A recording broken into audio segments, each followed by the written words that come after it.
मजाक चतुराई से किया गया अपमान है। ये पंक्तियाँ 1 मिलियन लाइक्स के हकदार तो हैं। बाबूजी, आज तो आपने हद ही कर दी। आपकी ऐसी हरकतों की वजह से कुंती परेशान रहने लगी है। अरे, वो तो आपकी बेटी जैसी है और आपने तो रिश्ते को ही अपमानित कर दिया। भला कोई पिता समान ससुर बहू के साथ? नहीं नहीं, बेटे किशोर के मुंह से ऐसी ओछी बात सुनकर नवल जी की नजरें उठ ही नहीं पा रही थी। सामने बिस्तर पर किशोर की पत्नी कुंती अपने 2 साल के बच्चे कुश के साथ सो रही थी। उसकी हालत ऐसी नहीं थी कि वो कुछ बोल भी सके। वैसे भी बेहोशी की हालत में किसी को क्या ही पता होता है, क्या ही सूझ सकता है।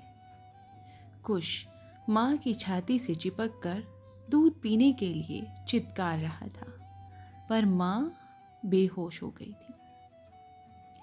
माँ को बच्चे की सुध ही कहाँ थी। नवल बाबू एक हाथ में दूध की बोतल लिए, दूसरा हाथ सिर पर रखे, नजरें झुकाए दूसरे कमरे में बैठे हुए थे। किशोर कुंती को होश में लाने की कोशिश कर रहा था। कुछ समय बाद जब कुंती को होश आया, वो झट से उसके सीने लग गई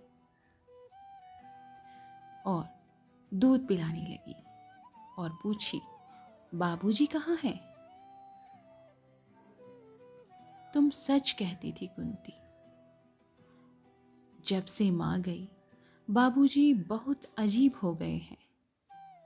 वो हमेशा तुम्हारे आसपास ही मंडराते रहते हैं। आज तो मैंने खुद देख ली।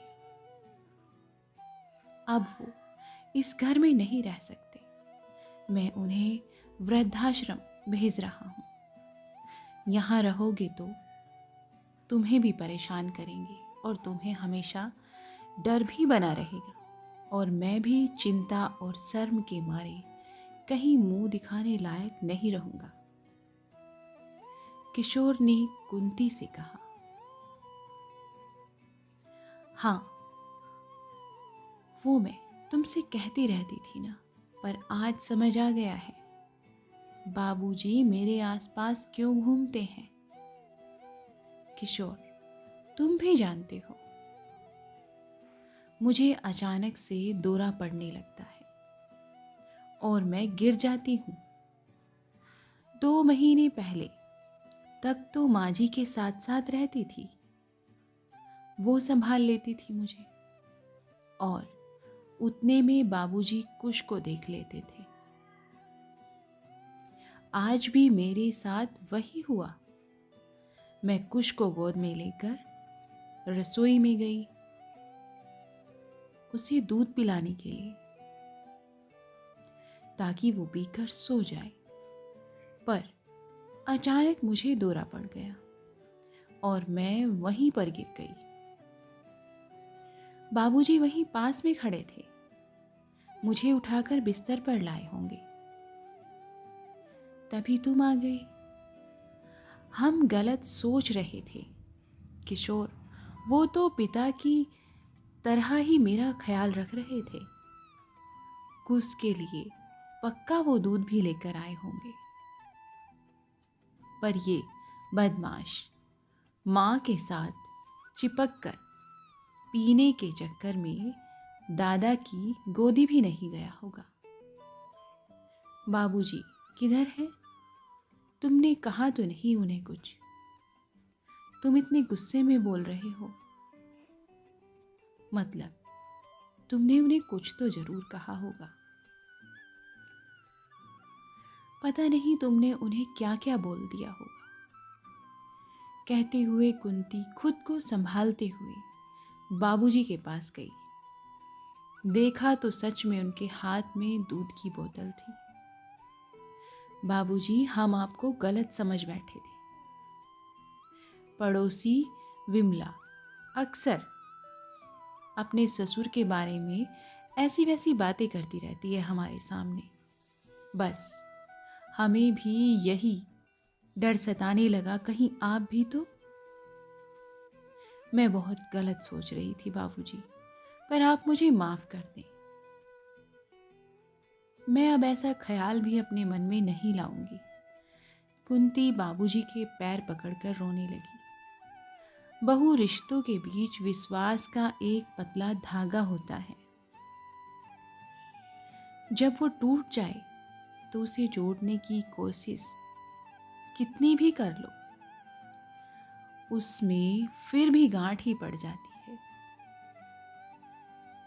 जिसे हम चाहे कितनी भी मजबूती से क्यों ना बांधे।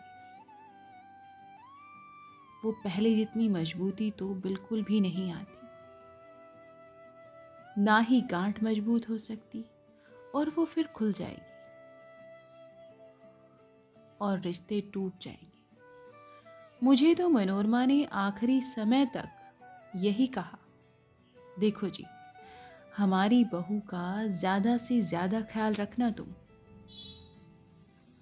वो कभी भी चक्कर खाकर गिर पड़ती है,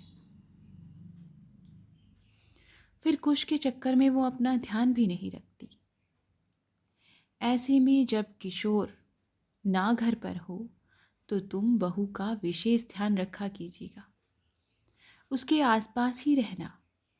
बहू हमारी बेटी जैसी ही है जी, तो उसकी माँ ना भी साथ हो, पिता तो रहेगा ना।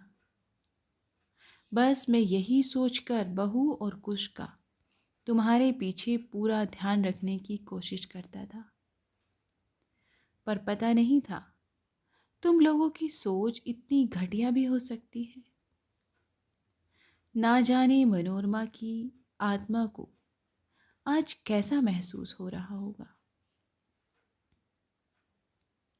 वैसे जब मेरे यहाँ रहने से तुम्हें दिक्कत हो रही है तो मैं खुद अपना इंतज़ाम कर सकता हूँ। रिटायरमेंट के बाद ऐसा तो नहीं कि कोई काम ही नहीं कर सकता मैं। नवल जी ने थोड़ा सा मुरझाए मन से कहा। बेटा बहू दोनों बहुत माफ़ी मांगते रहे, पर नवल जी के दिल को लगी चोट का दर्द बस वही समझ सकते थे। रात को बिना खाना खाए कमरे में जाकर वो सो गए। दूसरे दिन फिर किशोर पिता से माफ़ी मांगने के लिए कमरे में गया तो देखा पिता गहरी नींद में सो रहे थे। उन्हें उठाने की कोशिश भी की तो वो हिले तक नहीं। नींद के आगोश में ही वो सदा के लिए सो चुके थे। बेटे बहू का ऐसा इल्ज़ाम वो बर्दाश्त न कर सके और सब कुछ छोड़कर मनोरमा के पास चले गए।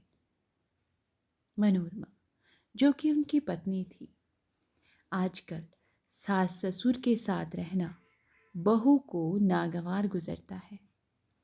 ऐसे में सास के ना होने पर ससुर पर आरोप लगाने से भी कितनी बहुएं बाज नहीं आती, और कभी कभी नतीजा इस रूप में भी निकल कर आता है। इस कहानी पर अपनी प्रतिक्रिया जरूर दें, कमेंट्स करके बताएं, लाइक शेयर और सब्सक्राइब ज़रूर करें। कहानी पसंद आए तो चैनल को सब्सक्राइब करना बिल्कुल भी मत भूलें। धन्यवाद।